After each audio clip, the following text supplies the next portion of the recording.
नमस्कार विद्यार्थियों।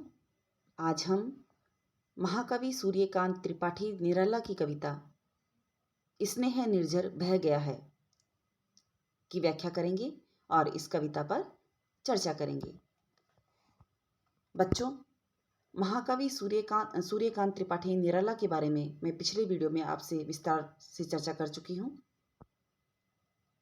आप भी जान गए होंगे कि महाकवि निराला प्रमुख छायावादी कवि थे और छायावाद के जो प्रमुख 4 कवि माने जाते हैं उनमें एक निराला भी है। निराला जी ने समाजवादी चिंतन भी अपनी कविताओं में प्रस्तुत किया है और वहां पर ये प्रगतिवादी कवियों की श्रेणियों में आते हैं। अब हम बात करें कविता स्नेह निर्झर बह गया है इसके बारे में, तो देखिए बच्चों, छायावादी हिंदी काव्य की एक प्रमुख काव्य प्रवृत्ति है वेदना और निराशा की अभिव्यक्ति, और लगभग सभी छायावादी कवियों ने अपनी व्यक्तिगत वेदनानुभूतियों को अपने काव्य में चित्रित किया है। तो यह जो कविता है निराला की, इसमें कवि ने अपनी वेदना और निराशा पर तो चिंतन व्यक्त किया ही है, साथ ही साथ उन्होंने सांसारिक जीवन की जो नश्वरता है इस पर भी अपने विचार इस कविता में प्रस्तुत किए हैं।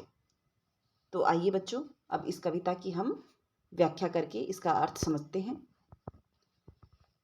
स्नेह निर्झर बह गया है, रेत ज्यों तन रह गया है।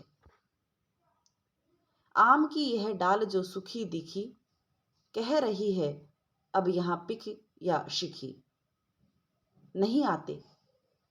पंक्ति में वह हूँ लिखी, नहीं जिसका अर्थ जीवन दह गया है, स्नेह निर्झर बह गया है। निर्झर का अर्थ होता है बच्चों झरना। तो देखिए यहाँ पर कवि कहता है कि एक ऐसा समय था जब मेरे जीवन में यौवन था, यौवन की मादकता थी और स्नेह भी था।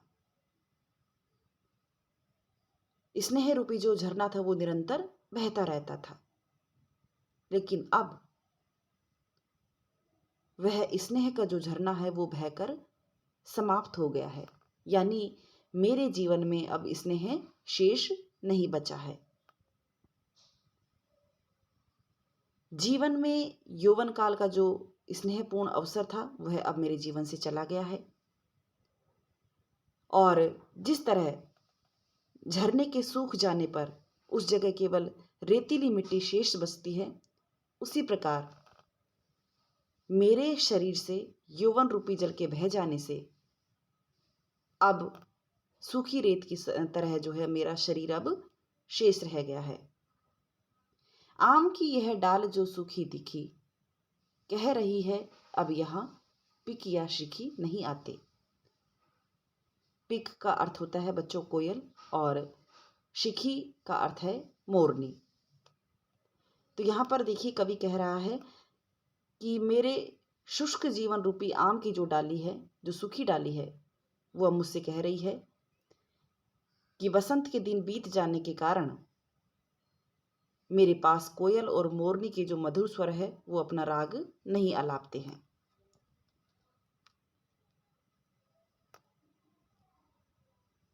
पंक्ति में वह हूं लिखी नहीं जिसका अर्थ,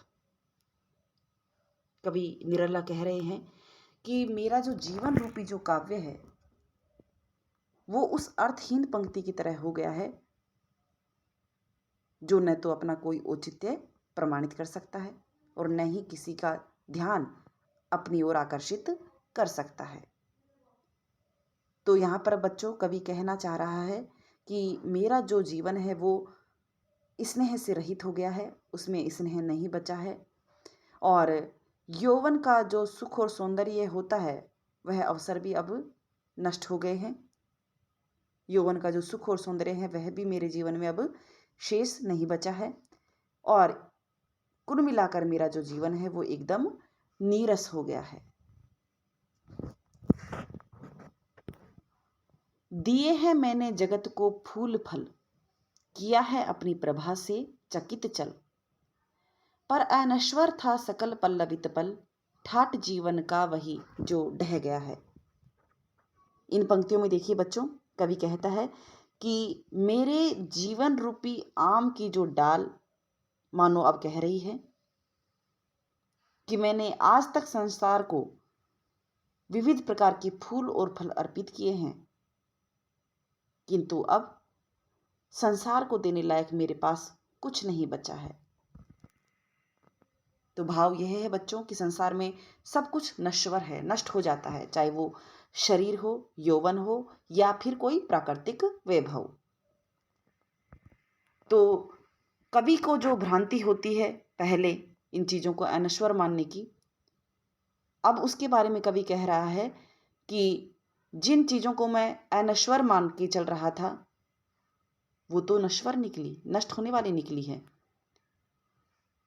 जीवन का वह सारा जो वैभव है वो अब नष्ट हो ही गया है। वह वैभव कभी अपनी प्रभा और आकर्षण से सबको आकर्षित करता था।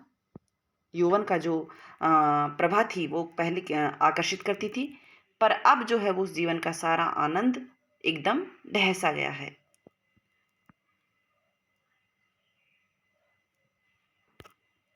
अब नहीं आती पुलिन पर प्रियतमा, श्याम तृण पर बैठने को निरुपमा, बह रही है हृदय पर केवल अमा, मैं अलक्षित हूं यही कवि कह गया है। पुलिन का मतलब होता है बच्चों नदी का तट, और श्याम तृण हरी घास के लिए आया है। अमा यानी अमावस्या, यहाँ पर अंधेरे से उसका अर्थ आप लगा सकते हैं, और अलक्षित होता है जिसको आपने देखा नहीं है, अनदेखा। तो देखिए इन पंक्तियों में कवि ने अपने जीवन की निराशा और वेदना को बहुत ही लाक्षणिक शैली में जो है वो अभिव्यक्ति दी है। कवि सांसारिक जीवन की निस्सारता और अपनी विरह व्यथा को लक्षित करते हुए कहता है कि अब इस जीवन रूपी नदी के तट पर,